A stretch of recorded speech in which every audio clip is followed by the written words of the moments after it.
plus une nuit d'hôtel et le billet offert. On croirait un animateur de jeux télé, commenta l'homme assis devant Tim. Toujours pas de volontaire. 1400 $? Toujours personne. Tim trouvait cela intéressant, mais pas franchement étonnant. Et pas uniquement parce qu'un vol à 6h45 obligeait à se lever à l'aube.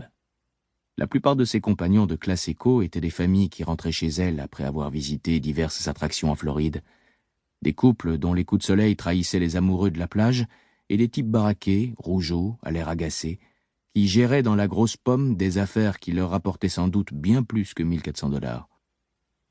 Un passager assis au fond de l'appareil s'écria « Si vous rajoutez une Mustang décapotable et un séjour à Aruba pour 2 personnes, on vous laisse nos sièges. » Une saillie qui provoqua des éclats de rire, pas particulièrement chaleureux. L'agent de la compagnie se tourna vers la blonde au badge autour du cou, mais s'il espérait recevoir de l'aide de ce côté-là, il fut déçu. Elle continua à scruter les passagers sans que rien ne bouge sauf ses yeux. Il soupira et dit « 1600 ». Tim Jamison décréta soudain qu'il avait envie de descendre de ce putain d'avion et de faire du stop vers le nord. Bien que cette idée ne l'ait pas effleuré avant cet instant, il découvrit avec une clarté absolue qu'il en était tout à fait capable. Il s'imagina sur la Highway 301, quelque part au cœur de Hernando County, pouce dressé. Il faisait chaud, les mouches brunes pullulaient. Un avocat véreux vantait ses mérites sur un immense panneau publicitaire.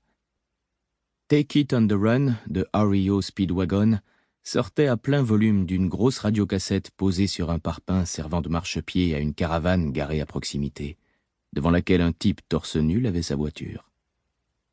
Un fermier finirait par s'arrêter pour le prendre à bord de son pick-up chargé de melons à l'arrière, avec un magnète de Jésus-Christ sur le tableau de bord. Le mieux, ce ne serait pas l'argent dans sa poche. Le mieux, ce serait d'être là, seul, à des kilomètres de cette boîte à sardines, de ces relents de parfum, de transpiration et de lac pour les cheveux qui se faisaient la guerre.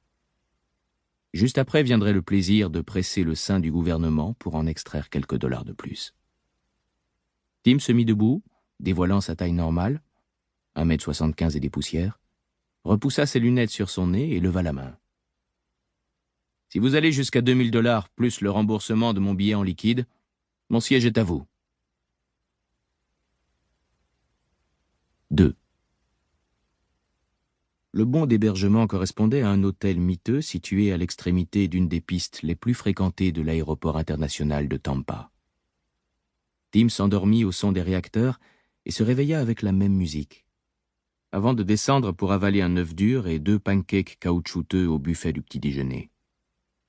Bien qu'il ne s'agisse pas d'un repas de gourmet, Tim mangea de bon cœur, puis regagna sa chambre pour attendre l'ouverture des banques à 9h. Il n'eut aucun mal à encaisser cette rentrée d'argent imprévue, car la banque avait été informée de sa venue et le chèque certifié par avance. Il n'avait nullement l'intention de poireauter dans cet hôtel minable. Il demanda les 2000 $ en billets de 50 et de 20, les glissa dans sa poche avant gauche, récupéra son sac de voyage auprès du vigile et commanda un Uber pour se rendre à Ellenton. Là, il marcha jusqu'au premier panneau indiquant la 301N et leva le pouce. Un quart d'heure plus tard, il fut pris en stop par un vieux bonhomme coiffé d'une casquette de baseball publicitaire. Il n'y avait pas de melon à l'arrière du pick-up, mais à cette différence près, c'était assez conforme à sa vision de la veille. « Vous allez comme ça, l'ami » demanda le vieux bonhomme. « À New York, je crois. » Le vieux cracha un jet de jus de tabac par la vitre. « Qu'est-ce qu'un gars sain d'esprit irait faire là-bas ?»« Je sais pas, » répondit Tim. Même s'il le savait très bien. Un pote de l'armée lui avait affirmé qu'ils engageaient un tas d'agents de sécurité dans la grosse pomme, y compris des sociétés qui s'intéresseraient davantage à son expérience qu'à cette histoire merdique avec Ruby Goldberg qui avait mis fin à sa carrière dans la police de Floride. « J'espère juste être en Géorgie ce soir, » dit-il. « Peut-être que ça me plaira plus comme endroit. » Voilà qui est parlé. La Géorgie, c'est pas mal, surtout si on aime les pêches. Et moi, ça me file la courante. Ça vous gêne pas si j'écoute un peu de musique ? Absolument pas. Faut que je vous prévienne, je mets le son à fond. Je suis un peu dur de la feuille. Je suis content de rouler. Waylon Jennings avait remplacé REO Speedwagon, mais Tim n'y trouva rien à redire. Wayland Pour continuer à écouter ce livre audio gratuitement, cliquez sur le lien dans la description et vous pourrez l'écouter en entier sans frais grâce à l'essai de 30 jours d'Audible.